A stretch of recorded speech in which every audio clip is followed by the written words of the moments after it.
بسم اللہ الرحمن الرحیم۔ جان دانیال یوٹیوب چینل کی طرف سے آپ سب کو خوش آمدید۔ دوستو، اس دنیا میں اللہ تعالیٰ نے دو مسجدیں ایسی بنائی ہے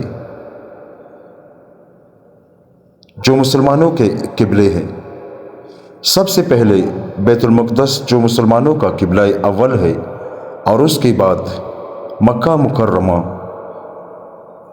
دوستو، حضرت سلیمان علیہ السلام بانی مسجد اقصیٰ کی وفات کے بعد بیت المقدس کے حاکم نے بے دینی اور بدعملی اختیار کر لی تو مصر کا ایک بادشاہ اس پر چڑھ آیا اور بیت المقدس کا سامان سونا اور چاندی لوٹ کر لے گیا، مگر شہر اور مسجد کو منہدم نہ کیا تھا۔ دوسرا واقعہ اس سے تقریباً 400 سال بعد کا ہے کہ بیت المقدس میں بسنے والے بعض یہودیوں نے بت پرستی شروع کر دی اور باقیوں میں نااتفاقی اور باہمی جھگڑے ہونے لگے۔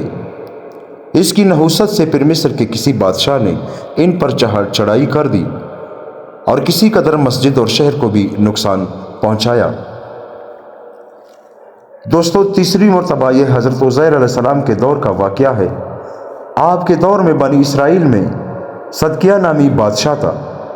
اس نے بھی انبیاء کی بات نہ مانی اور خدا کی نافرمانی کرتا رہا، تو اس پر بخت نصر مسلط ہوا، جو بنی اسرائیل کے اوباش قسم کے بادشاہوں کے لیے قہر الہی کا نمونہ تھا۔ اس نے یروشلم اور ہیکل کے سب مال و اسباب کو جمع کر کے تمام شہر اور ہیکل میں آگ لگا دی اور سب کو جلا کر راکھ کر دیا، اور ہیکل اور شہر کی بنیادوں تک کو اکاڑ کر میدان ہٹا دیا اور ہزاروں مرد و زن کو قید کر کے بابل پہنچا دیا، اور ہیکل کے وہ برنجی ستون اور وہ حوض اور وہ ڈھیلے ہوئے جالیدار پتیل کے سامان اور وہ بیل اور وہ کرولی جنگو زمانے کے منتخب کاریگروں نے کس محنت سے بنایا تھا، سب کو بابل روانہ کیا اور بشتر کو توڑ پھوڑ دیا اور تورات کو بھی جلا دیا۔ یہ حادثہ عبرت خیز حضرت عیسیٰ علیہ السلام سے بقول اکثر مورخین نے 586 برس پہلے گزرا ہے، یعنی تخمینہ 415 برس بعد تعمیر ہونے کے ہیکل بربادی ہوئی۔ حضرت حذیفہ رضی اللہ تعالیٰ عنہ فرماتے ہیں کہ میں نے رسول اللہ صلی اللہ علیہ وآلہ وسلم سے عرض کیا کہ بیت المقدس اللہ کے نزدیک بڑی عظیم القدر مسجد ہے۔ آپ نے فرمایا، وہ دنیا کے سب گھروں میں ایک ممتاز اور عظمت والا گھر ہے، جس کو اللہ تعالیٰ نے سلیمان بن داؤد کے لیے سونے چاندی اور جواہرات یاقوت اور زمرد سے بنایا تھا۔ پھر میں نے عرض کیا، یہ بیت المقدس سے یہ سونا چاندی اور جواہرات کہاں اور کس طرح گئے؟ تو آپ نے فرمایا کہ جب بنی اسرائیل سے اللہ تعالیٰ کی نافرمانی کی، گناہوں اور بدعمالیوں میں مبتلا ہو گئے، انبیاء کو قتل کیا، تو اللہ تعالیٰ نے ان پر بخت نصر بادشاہ کو مسلط کر دیا، جو مجوسی تھا۔ اس نے 700 برس بیت المقدس پر حکومت کی۔ اس کا لشکر بیت المقدس میں داخل ہوا، مردوں کو قتل کیا اور عورتوں کو قید کر لیا، اور بیت المقدس کے تمام اموال اور سونے چاندی اور جواہرات کو 1,70,000 گاڑیوں میں بھر کر اپنے ملک لے گیا، اور 100 برس تک بنی اسرائیل کو اپنا غلام بنا کر طرح طرح کے مشقت ذلت کے ساتھ ان سے لیتا رہا۔